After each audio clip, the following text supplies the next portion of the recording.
दिखावा नहीं, प्यार चाहिए। एक पारिवारिक कहानी। चाचा जी ने आज बड़ी पूजा की। हाल ही में चार धाम यात्रा से चाचा चाची आए थे। चाचा चाची के साथ दिल्ली जाते समय चाचा के दोनों बेटे, उनकी पत्नियां, सबसे बड़ी के 3 बच्चे और छोटी के 2, उनकी एक एक बेटी और दामाद भी थे और बेटी को एक बेटी और एक बेटा भी थे। चाचा ने सबके लिए प्लेन ट्रिप का आयोजन किया था। दिल्ली, चंडीगढ़ आदि के आसपास के कुछ हिस्सों में 3 दिनों तक यात्रा की और बाकी सभी हवाई जहाज़ से वापस आ गए। हालांकि चाचा चाची आगे निकल गए। कई सालों से चाची चाहती थी कि कम से कम एक बार तीर्थ यात्रा पर जाए। बेचारी चाची ने जीवन भर केवल मेहनत की थी। जब उनकी शादी हुई तो वह ज्वाइंट फैमिली वाले घर में आई। इसके अलावा घर में बड़ी बहू होने के कारण घर में 2 देवर और 3 ननद की शादी की। सब चाची ने की। चाचा की सरकारी नौकरी थी, लेकिन एक साधारण लिपिक की। उस समय तनख्वाह बहुत कम थी, इसलिए उन्हें हर समय कड़ी मेहनत करनी पड़ती थी। लेकिन कभी चाची ने शिकायत नहीं की। उन सभी की शादी हो जाने के बाद उनमें से हर एक को एक अलग दुनिया मिल गई और चाचा चाची के एहसान को भूल गए। इसके अलावा उनकी अपनी दुनिया भी फल फूल रही थी। तब खर्चा इतना था कि घूमने की तो बात ही दूर की। रिटायरमेंट के बाद मिले पैसों और जीवन भर की बचत से 2 मंजिल मकान बनाया और 2 बच्चों के जीवन यापन की समस्या दूर हो गई। बड़े के पास काफ़ी अच्छी नौकरी थी, लेकिन छोटे का ध्यान चंचल था और वो ज़्यादा देर कहीं टिका नहीं। अंत में उसके चाचा ने उसे दुकान लगाने के लिए पैसे दिए।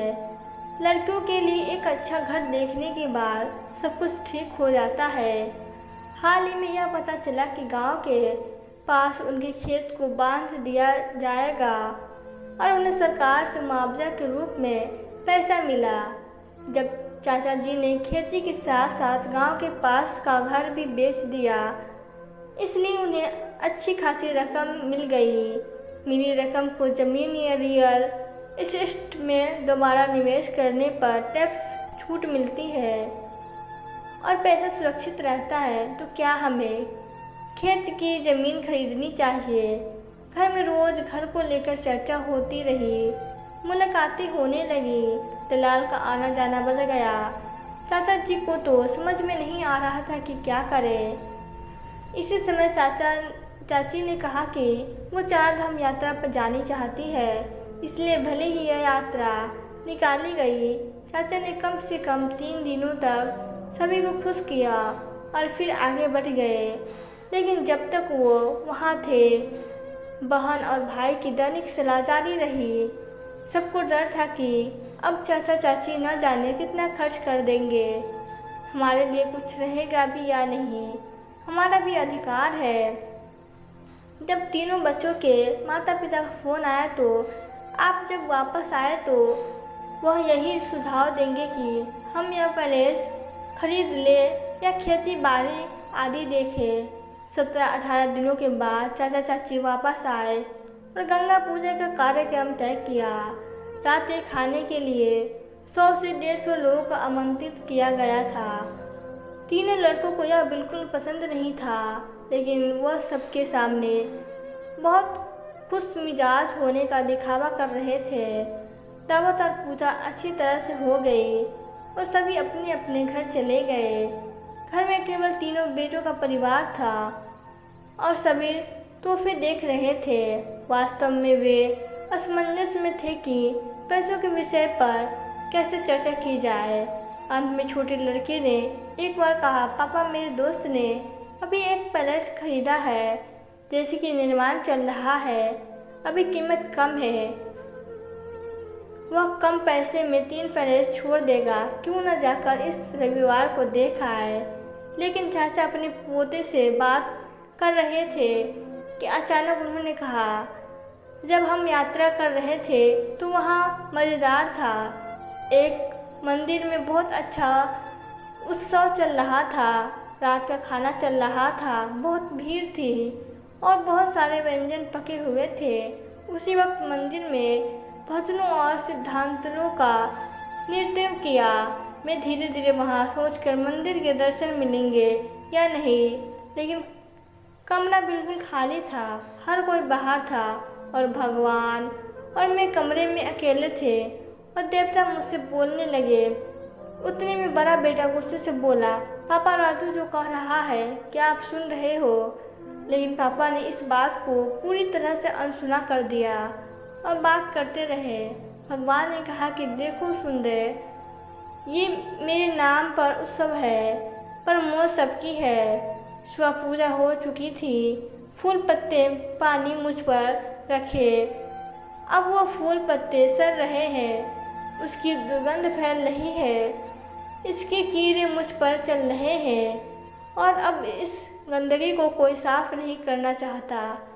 5 से 6 बार आरती कर दी गई, लेकिन अब साउंड परफेक्ट से भरपूर संगीत और वर्कस गाने बज रहे हैं। सब खाने पीने में लगे हैं, लेकिन मुझे भोग लगाना भूल गए। जैसे चाचा जी सब और कहने वाले थे, उतने में उनकी बेटी मिष्टी गुस्से में बोली, क्या फालतू की बातें कर रहे हैं पापा आप व्यस्त नहीं हैं, लेकिन हम इतने काम में इतनी व्यस्त होते हुए भी आपके लिए भी ही आए हैं। आपकी ये बकवास चल रही है। हालांकि इस बार चाचा जी बोले, फालतू मैं बकवास नहीं कर रहा हूँ। जो कुछ भी कह रहा हूँ मैं आपको सच कह रहा हूँ। आप हमारे लिए नहीं बल्कि सिर्फ पैसों की सेवा करने आए हैं। जब हम यात्रा कर रहे थे तो हर कोई मुझे अलग अलग योजनाएं बता रहा था, लेकिन आप में से एक ने भी हमारे स्वास्थ्य के बारे में नहीं पूछा।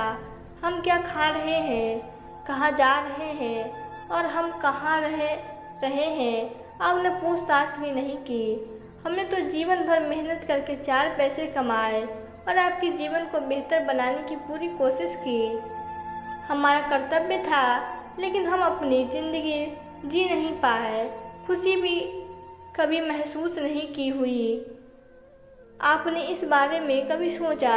जब यात्रा पर आपकी माँ का जन्मदिन आया तो आप तीनों में से किसी ने भी साधारण शुभकामनाएं भी नहीं दी अपनी माँ को। मुझे पता है कि मेरे पास जो पैसे हैं उसका क्या करना है।